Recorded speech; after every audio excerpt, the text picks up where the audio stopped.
Hello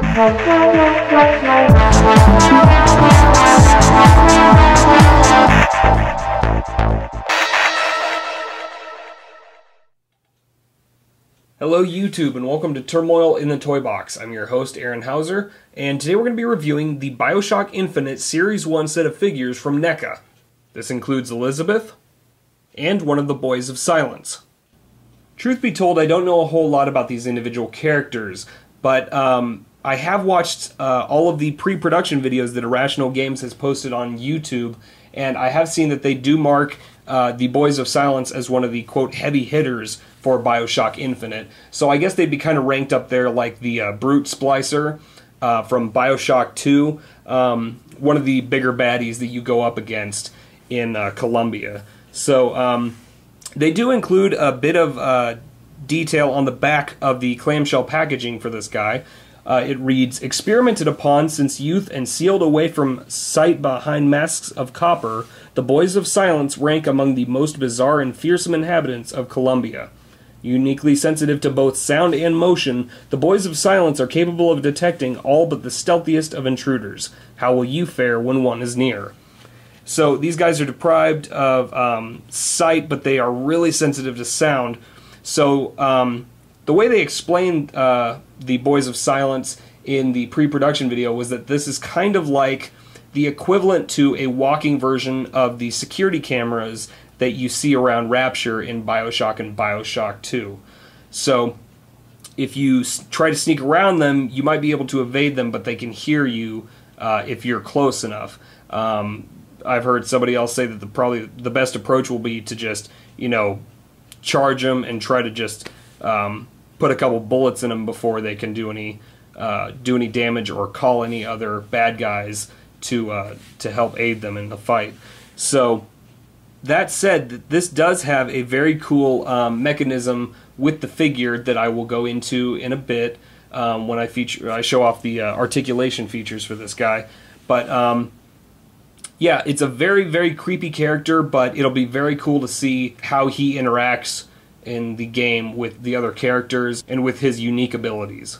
Now, from what I've seen in the trailers, Elizabeth is one of the two main characters from BioShock Infinite. She does have a bit of a backstory on her clamshell packaging as well that reads, "Imprisoned since childhood, Elizabeth yearns to experience a world she has only read about in books. Freed from captivity by Booker DeWitt, she soon realizes that the world outside is nothing like she dreamed, and the people responsible for her imprisonment will stop at nothing to get her back." So with that, you get sort of a brief glimpse as to her part in the whole story. I know she has some sort of different powers to her that come into play heavily within BioShock Infinite, so I'm really excited to see how her character plays into the game and the story experience in BioShock Infinite. So with that said, let's show off some of the beautiful detailing on these individual figures. We'll start off here with Elizabeth. I have her on a small display stand for the review simply because on this table she has a bit of trouble standing up, but on flat surfaces she doesn't seem to have a problem at all. So give you a closer look at the paint application here. Beautifully done. There's no smudging or paint smears of any kind that I can see, at least. They did a really great job with this body sculpt. The face doesn't look entirely like the character that I've seen on the trailers and on the packaging, but it's pretty damn close, which is nice. As far as articulation, there's articulation in the knees, in the legs, in the ankles, in the wrists, elbows, shoulders, and the head is also on a ball joint. And then there's also a bit of flexibility in the waist. Now, this is has two different sort of elements to it. It's got the fabric skirt portion, which is very flexible, and then the actual upper body and the legs, which are all plastic. Her jacket that she wears is sort of a separate piece, kind of like the coat on the Sin City Marv figure from NECA, but it looks really nice, and they just did a fantastic job with the facial features. Get that to focus there. Give you kind of a 360 here. Now, she does include, like I said, holes at the bottom of her feet so that you can actually put her on a display stand, which is nice. If you have a problem with figures taking shelf dives, there is that option, so you can do that. But like I said, on flat surfaces, she doesn't seem to have any sort of balance issues, which is nice. So that's about it for Elizabeth. Next up, we'll do the Boys of Silence. This is a phenomenally well done figure. Like I said, I know very little about how he comes into play in the game just yet, but the design of this guy is just incredibly well done. Everything from the socks, just the dirt all over its body, to the entire copper apparatus that is strapped to this guy's head. Give you kind of a 360 look there.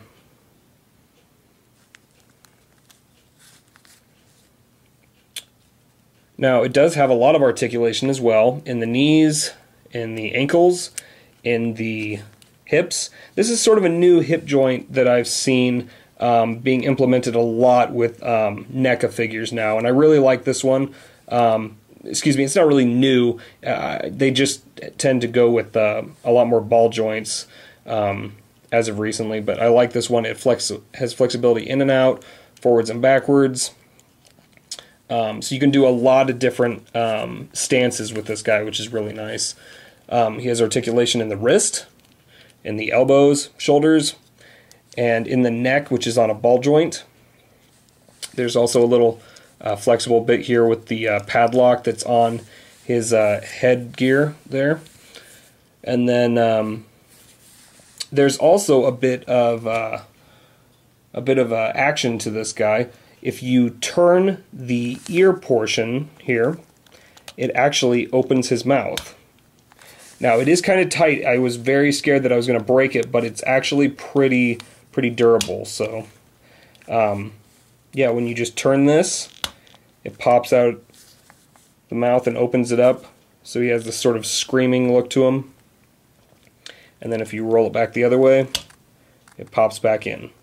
So, a very cool little addition. I was worried that they were going to do like a little tab on the back of the head, but they didn't. It's very cleverly disguised to the point where you really don't know it is actually there until you start messing around with the figure. So you can do it on either ear.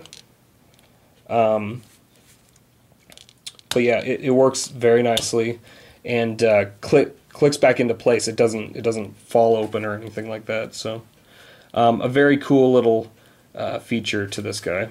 But I really want to show off just the amount of detail on this figure. If you look at like his jacket and the dirt and the hands, it's just an incredibly creepy figure. I gotta be honest, it kind of reminds me of the berries and cream commercials. I don't know if you remember that. I think it was Starburst. But just the way he's designed and everything just kind of gave me flashbacks to that. But it's a very, very well done figure, beautiful detail to it, and a lot of really good articulation, including some clever hidden points with the way that the mouth opens up and that whole articulation. So that is it for the Boys of Silence. Now, each of these figures runs for about $17 each and should be available at Toys R Us within a month or so, depending on how fast they get these guys in stock. You can find them on Amazon.com right now. They go for approximately that price. You got to add shipping in there. But it's actually cheaper to buy these guys as a set. I purchased these two through Amazon.com for $30. Plus, I think it was like $5 to $8 for shipping and handling, which isn't all that bad. So, there's different places you can get them without having to wait for Toys R Us to get them first. But I would definitely check these out. I own all of NECA's BioShock figures to date, and so far these guys are shaping up to be one of the coolest BioShock series that NECA has done yet. I'm really excited to see what they release in the future. and just to see how extensively they flush out this this great line of characters that's going to be introduced with BioShock Infinite. So that's about it for this review. If you have any questions about the figures, just leave them in the comments below, and check out some of my other reviews, including some past reviews I've done on BioShock figures from NECA. Thanks for watching.